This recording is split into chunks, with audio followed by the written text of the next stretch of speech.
भारत में एक ऐसा बैंक है जो सिर्फ बैंक नहीं बल्कि देश की अर्थव्यवस्था की धड़कन माना जाता है।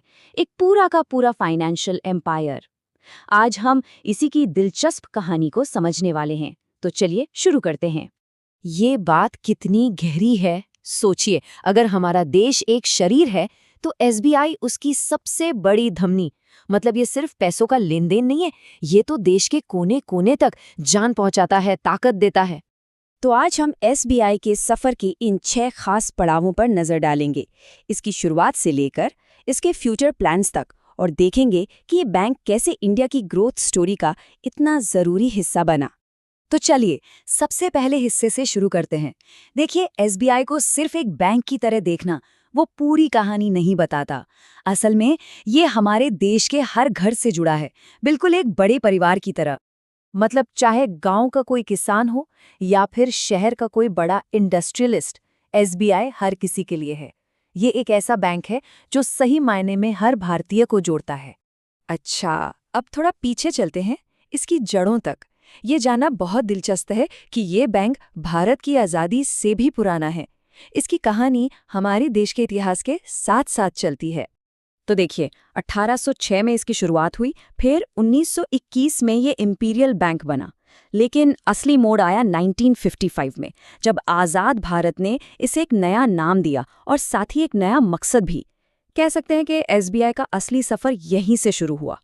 और वो मकसद क्या था? 1955 में एसबीआई को एक बहुत बड़ी जिम्मेदारी मिली। जिम्मेदारी ये थी कि बैंकिंग सिर्फ अमीर लोगों की सेवा बनकर न रह जाए, बल्कि ये देश के विकास का एक टूल बने, एक ऐसा टूल जो भारत के हर गांव, हर कोने तक पहुंचे। और बस यहीं से शुरू हुआ एसबीआई का एक विशाल साम्राज्य बनाने का सफर। तो चलिए देखते हैं कि ये भारत का सबसे बड़ा बैंक आखिर बना कैसे। 22,000 से भी ज्यादा ब्रांचेस। सोचिए, ये सिर्फ एक नंबर नहीं है, ये उस जिद की कहानी है, उस कोशिश की कहानी है जिसके दम पर एसबीआई देश के उन दूर दराज कोनों तक पहुंचा जहां शायद कोई और पहुंचने की सोच भी नहीं सकता था।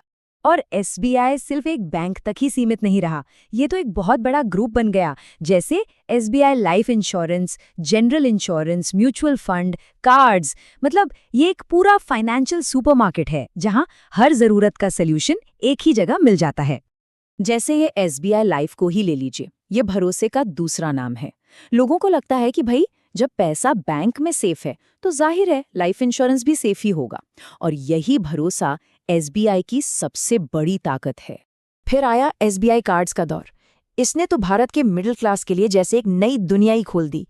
एक छोटा सा प्लास्टिक का कार्ड, लेकिन लोगों के सपनों को पूरा करने की ताकत रखता है। लेकिन हर बड़ी कहानी की तरह इस कहानी में भी एक मुश्किल दौर आया। एसबीआई के लिए ये दौर था एनपीए क्राइसिस का।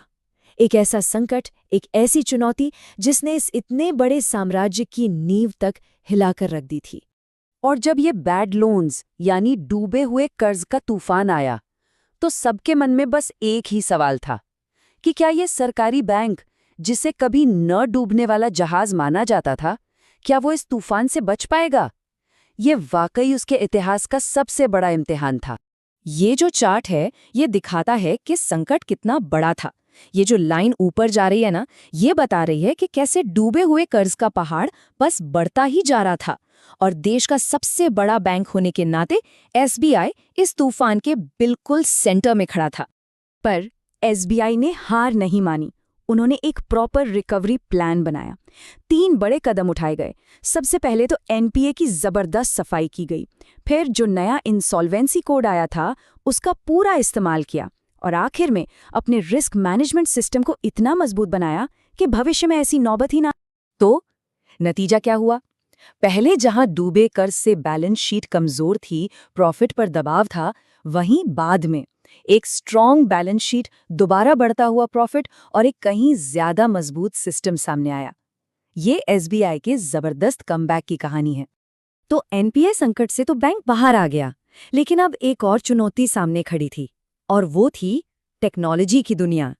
एक सरकारी बैंक का डिजिटल दुनिया में अपनी जगह बनाना। और एसबीआई ने जो किया, उसने सबको हैरान कर दिया।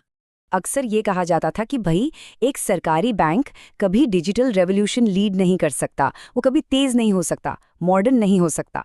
लेकिन एसबीआई ने इस बात को पूरी तरह गलत साबित कर दिया। और इसका सबसे बड़ा सबूत है योनो ऐप। 60 मिलियन यानी 6 करोड़ से भी ज्यादा रजिस्टर्ड यूजर्स। ये दिखाता है कि एसबीआई अब सिर्फ अपनी ब्रांचों में नहीं बल्कि करोड़ों भारतीयों की जेब में है।